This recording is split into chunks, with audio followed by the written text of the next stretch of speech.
Hey, good Tuesday evening, folks. It is August 13th, 2024. I'm Chief Meteorologist Tim Pandagis, and today's tropical update focused on Tropical Storm Ernesto, that as of this hour is stronger and bringing impacts to the U.S. and British Virgin Islands as well as Puerto Rico.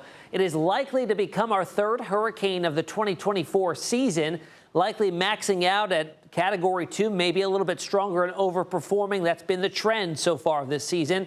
It is, however, forecast to remain well to the east and offshore of the U.S. East Coast, but it will impact folks, especially out in Bermuda, as it gets to its peak intensity by this weekend, up to a Category 2 hurricane, if not greater. Here's satellite imagery as of this hour, the 8 o'clock advisory from the National Hurricane Center. We are now up to 65-mile-per-hour winds. Yesterday when we talked, it was only at 40-mile-per-hour winds, so it is strengthening. Pressure is dropping, gusts up to 70 miles per hour.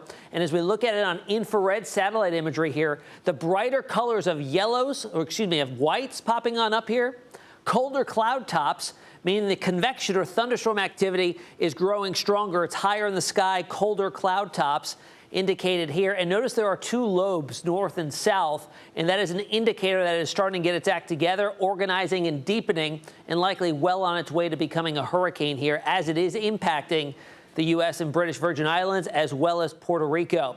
As we throw radar on here, we can already see that some bands are moving over the U.S. and British Virgin Islands. Some of the outer bands here moving off towards the west over Puerto Rico. Notice some drier air here, so most of the moisture is to the south and to the east of the center of circulation with Ernesto at this time, moving on a northwest trajectory at this time. It has also slowed down a little bit since we talked yesterday, only moving at around 18 miles per hour now.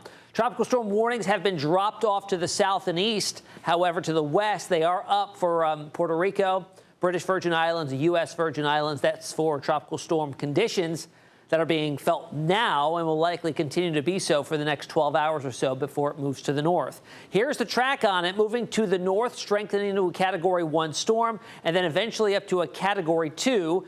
Center of this cone moves right over Bermuda, which is right here by Saturday afternoon as a 105-mile-per-hour Category 2 storm. That's the National Hurricane Center's track here. It could move farther to the west, or it could move farther to the east, or it could even be stronger than what it is forecast to be. Something I want to drive home, though, is how far to the east and offshore it is of the U.S. East Coast. So direct impacts, unlikely. Indirect impacts a little more likely. We're talking big swells, rip current risk for all the beaches along the eastern seaboard later this week, through the weekend, and into early next week as well.